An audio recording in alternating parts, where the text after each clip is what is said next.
जो चीज हमने 4 साल पहले बोली थी वो चीज हमें अब होती हुई नजर आ रही है। चंद्रशेखर रावण ने एक बार बोला था कि इस्लाम धर्म को अगर कोई गलत साबित कर दे तो मैं उसकी गुलामी कर लूंगा। उसी से कहीं ना कहीं मुझे लगता है प्रेरित होकर के इस व्यक्ति ने टोपी मंगा ली है और साथ में ये जो है गुरु रविदास जी को भी मानते हैं। जी हाँ, बाबा साहब को भी मानते हैं और जय भीम जय मीम जय रविदास भी करते हैं। सबसे पहले इस व्यक्ति का ये छोटा सा वीडियो क्लिप सुनिए। सभी को जय भीम जय भीम। देखिए आज सभी बारात के मौके पर मैं क्या लेकर आया हूँ। अंधभक्तों की तो भाई जल जाएगी। भाई खूबसूरत है भाई, जालीदार सफेद टोपी। चलो भाई लगाते हैं। आप लोग पता कैसा लग रहा भाई कैसे लगाते भाई मेरे को पता भी नहीं भाई। कोई गलती हो तो भाई माफ करना। ओह भाई खूबसूरत लग रही है कि नहीं?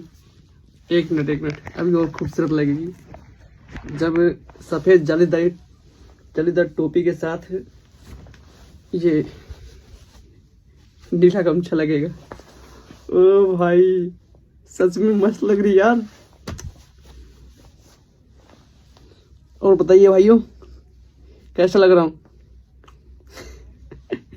मुल्ला लग रहा हूँ।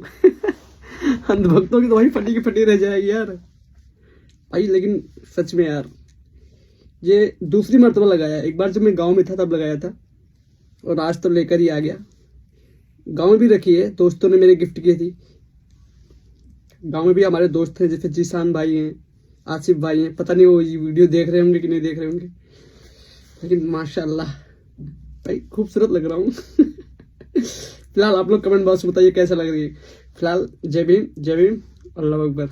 यहाँ पर मैं आपको बता दूं, कोई इनका त्योहार होता होगा टोपी वालों का, सब एक बारात करके उसमें ये उनको तोहफा देने के लिए ये टोपी लेकर के आया है और ये टोपी पहन भी रहा है। जी हाँ, इसने टोपी पहनी और उसके बाद कुछ ये बोला।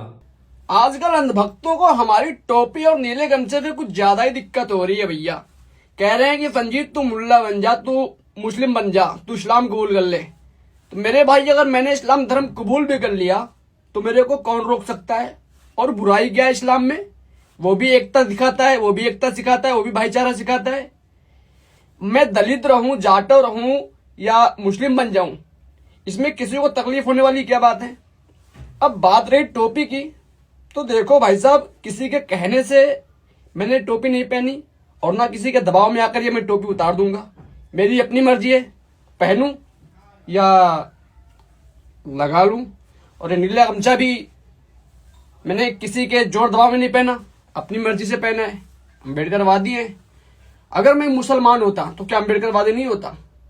अब कुछ लोग कह रहे हैं कि तुम कुरान को प्राथमिकता देते हो, संविधान को। बेशक हम संविधान को प्राथमिकता देते हैं।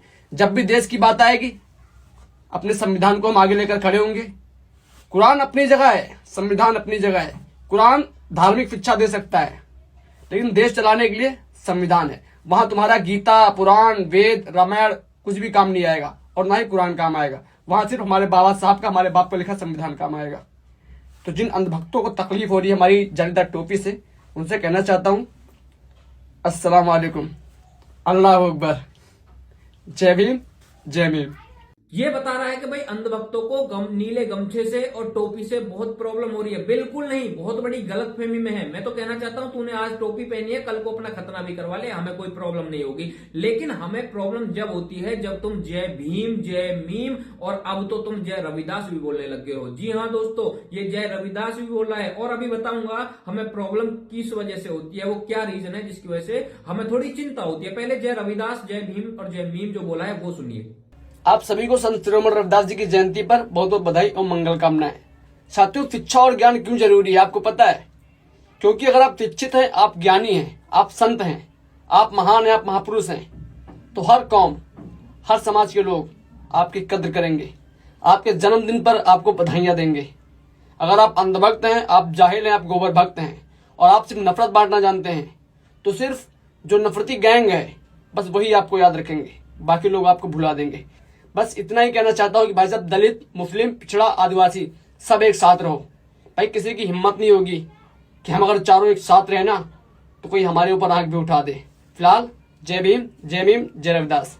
यहाँ पर ये रविदास जी की जयंती पर शुभकामनाएं देता हुआ नजर आ रहा है। चलिए अच्छी बात है, शुभकामनाएं दे रहा है, लेकिन लास्ट में जो इसने बोला है कि जय भीम, जय मीम और जय रविदास। अगर इस व्यक्ति ने कभी जो है बाबा साहब को पढ़ा होता या फिर कभी संत गुरु रविदास जी के बारे में पढ़ा होता तो ये व्यक्ति जो ये नीला कबूतर है, ये कभी भी एक बार भी जय भीम के साथ में, जय मीम के साथ में जय रविदास नहीं बोलता। और हम तो जय भीम जो है ये भी नहीं चाहते कि जय भीम भी जो है बोला जाए जय मीम के साथ में, क्योंकि वो मीम वाले जो है अपने मकसद में अलग ही चलते हैं, उनका तो एम क्लियर होता है। लेकिन आज सेकुलरिज्म का कीड़ा इतना अंदर तक घुस गया है लोगों के कि उसको निकालना बड़ा मुश्किल है। जी हाँ, अब बात करते हैं थोड़ा सा उन लोगों के लिए जिनके लिए हमें बुरा लगता है। ये कह रहा है ना अंधभक्तों को बहुत मिर्ची लगती है, बुरा लगता है इस टाइप से। तो बुरा हमें इसलिए लगता है क्योंकि आज जो संविधान ने हमारे हिंदू भाई SC ST में रखे हुए हैं वो तुम जैसे लोगों की वजह से भटक रहे हैं, तुम जैसे लोगों की वजह से सनातन धर्म को छोड़ रहे हैं। जी हाँ, जैसे कि चंद्रशेखर रावण ने बोला था कि भाई इस्लाम धर्म को कोई अगर गलत साबित कर दे तो उस वजह से बहुत सारे लोग जो है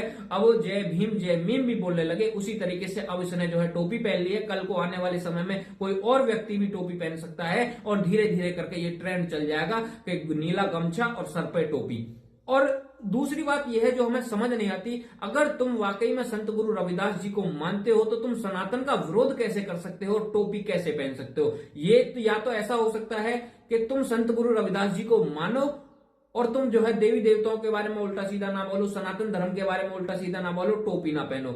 और या तो दूसरी चीज ये हो सकती है कि भाई अगर तुम टोपी पहन रहे हो तो तुम संत गुरु रविदास जी को मानते ही नहीं हो। तो जो हमें सही लगता है वो मैं आपको बता देना चाहता हूं, ये लोग सिर्फ राजनीति के लिए संत गुरु रविदास जी का नाम इस्तेमाल करते हैं। कभी अगर ये पढ़ेगा संत गुरु रविदास जी के बारे में तो इसको पता चलेगा कि संत गुरु रविदास जी कभी भी इस्लाम धर्म स्वीकार नहीं किए थे। जी हाँ, इब्राहिम लोदी ने उनके ऊपर इतने अत्याचार करे, उनको कारावास यानी कि जेल में भी डाल दिया, लेकिन उन्होंने हर वो अत्याचार झेला, हर वो जुल्म झेला इब्राहिम लोदी का जो कि उसने किए थे हमारे संत गुरु रविदास जी के ऊपर। लेकिन फिर भी संत गुरु रविदास जी ने इतना कुछ झेलने के बाद भी जो सनातन धर्म है उसको नहीं छोड़ा, वो अपने सनातन धर्म में बने रहे।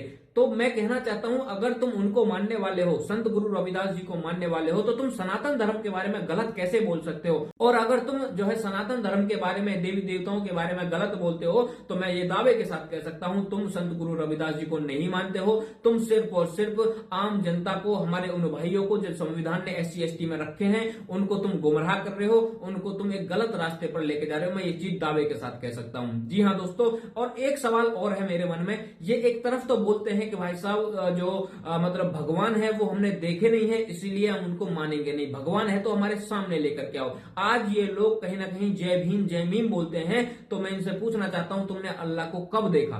तुमने अल्लाह को देखा है? बिना देखे तुम मान रहे हो तो भाई तुम एथिस्ट तो हो नहीं सकते। मतलब तुम जो है, अगर तुमसे कोई सनातन के बारे में बात करे तो तुम बोलते हो हम तो भाई नास्तिक हैं, एथिस्ट हैं, लेकिन तुम पूरी पूरी आस्था दिखाते हो जो इस्लाम है उसमें। इनके त्योहारों पर तुम जो है शुभकामनाएं, बधाइयां भी देते हो, लेकिन जब कोई सनातनी त्योहार आता है जैसे होली, दीपावली, रक्षाबंधन, तो तुम उन पर जो है ज्ञान पेलने के लिए आ जाते हो। ये कैसा दोगला चेहरा है? मैं पूछना चाहता हूं, ये कैसा दोगला चेहरा है और ये कैसे नास्तिकता है? ये कैसे नास्तिक हो तुम, जो कि एक धर्म को तुम मानने से मना करते हो? मानना भी छोड़ो, तुम सवाल उठाते हो, अजीब अजीब सवाल उठाते हो, लेकिन तुम दूसरी तरफ जो है एक दूसरे मजहब के बारे में बहुत अच्छा बताते हो और उसे तुम स्वीकार करने तक की भी बात बोल देते हो। जी हाँ, ये संजीत जाटव जो है इसने ये चीज एक बार अपनी पोस्ट में लिखी थी कि अगर मुझे ये चुनना पड़ा भगवान या अल्लाह तो मैं अल्लाह को चुनूंगा, यानी कि इस्लाम को चुनूंगा। तो ये चीज मुझे बता भाई कि आखिरकार तुम कैसे नास्तिक हो। ये दोस्तों मैं बता देना चाहता हूं उन भाइयों को जिनको ये दलित कहते हैं, तुम भाई इनके वजह से अपना रास्ता भटक रहे हो, तुमको ये गुमराह कर रहे हैं ये लोग सिर्फ राजनीति के लिए। अगर इन्होंने बाबा साहब को भी थोड़ा सा पढ़ा होता, बाबा साहब के बारे में थोड़ा सा भी जानते, तो ये कभी भी जय भीम के साथ में जय मीम नहीं बोलते। और रविदास जी के बारे में पढ़ा होता, गुरु रविदास जी के बारे में, तो ये सनातन धर्म के बारे में कभी गलत नहीं बोलते।